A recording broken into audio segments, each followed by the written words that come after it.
This is a time of year when people are starting to take cuttings as spring approaches and the weather gets a bit warmer, and these succulent euphorbias have an amazing variety of forms, and they can all be propagated by taking cuttings. And I've got 10 different plants here, all of which are very different. Some are jointed like cacti, some are very thin, some are quite fat.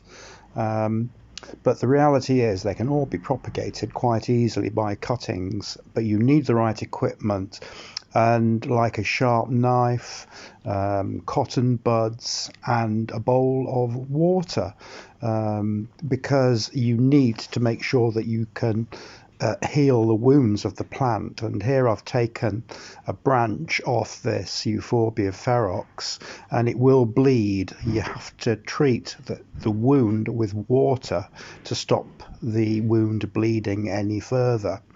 You also need to be careful when handling them because they produce toxic latex. Place the cutting in water as this stops the bleeding, and you also dab the wound that on the plant from taking the cutting off. Some of them are very difficult to get the stems off. They're not like certain cacti, like mammillarias, where the offsets just drop off. These have to be cut, and as I say, they do produce a milky latex at the surface that has been cut. And this particular one has a lot of branches, so it could potentially produce a lot of new plants. And there again, I'm dabbing the wound with a cotton bud that's been soaked in water, and that should stop the wound bleeding very quickly. I'm not sure why the water does that, but it reacts with the sap and prevents any more sap flowing from the wound site. This one has quite woody basal stems, so you need to cut it with scissors, and from this one it's obviously got a huge number of stems on it, so potentially you can extract a number of different shoots for propagation. However, this is an old plant. It's very well developed. I don't want to damage it too much, so I'm just going to cut a couple of stems off at the base there. You can see that I'm using scissors because the stems are very woody on this one. Hopefully that won't stop it rooting, and we'll have to see. And there's the site where I'm taking the cuttings, where it's not in visible sight to spoil the appearance of the plant. And there again, I'm cutting another one there. These plants are all very easy to root from cuttings under the right conditions, and I'll give you some information on how to plant the cuttings towards the end of this video. But this one is Euphorbia submammillaris, and it's a plant that I got in Germany, I think, if I remember rightly, when I went there a few years ago. So the cut ends are placed into water for the healing of the shoots. This plant is a variegated one. It hasn't had enough light, and you can tell because the shoots are really gone thin at the ends. It's a little unfortunate as I wasn't able to provide enough light even under grow lights. And this is a plant also that needs scissors in order to remove the offset. If you've got a lot of offsets, obviously you can take a lot of cuttings, but you damage the original plant by doing that. You can see that the plant has got spikes on its lower stem, but it hasn't produced any spikes on the top of the stem. I think it needs light to develop the spikes on the upper stem, which is a bit of a problem if you haven't got enough light. This one is a very thin stemmed one, and you can just snip the stem. Also, this is a plant that tends to produce a lot of flowers, unlike some of the succulent euphorbias in this country. They do need a lot of sun.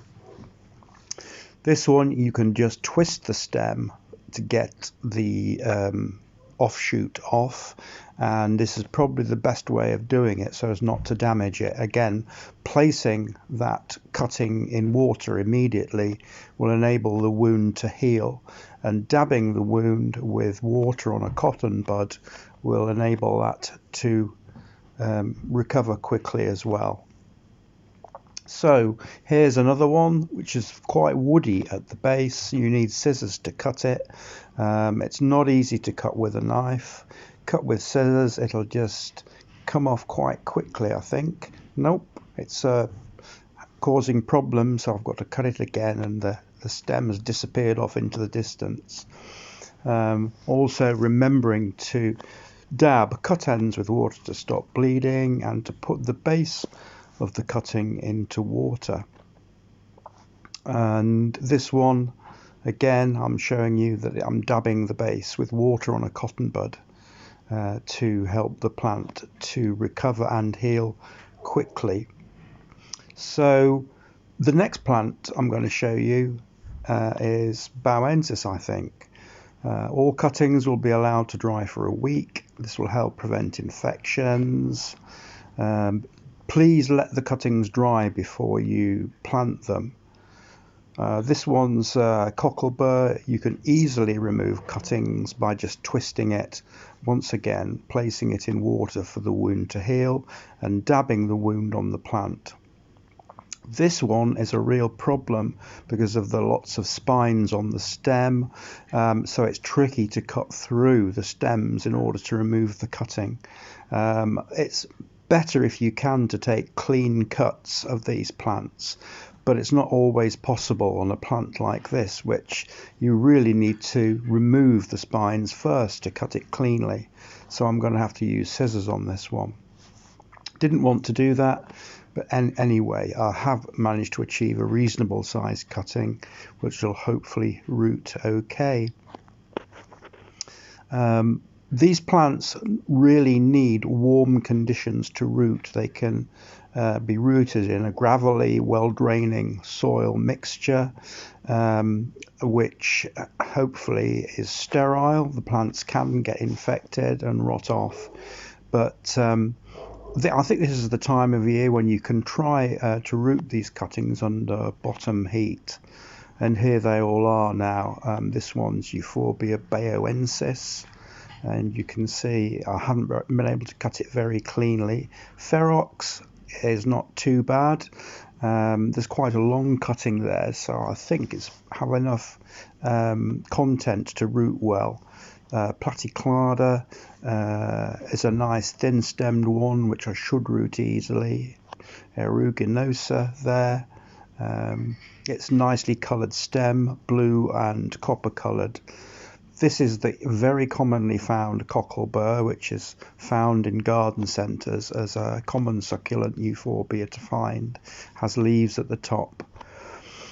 Mammillaris variegata, again, not such a big one, but hopefully it will cut easily. That one, Submammillaris, has been cut at the base of the stem because it's woody, and that's Debilispina, which is a long, sprawling one. So there they are, a number of cuttings from a number of plants. They'll be allowed to dry now, and then they'll be used as cuttings in the next week or two. Thanks for watching.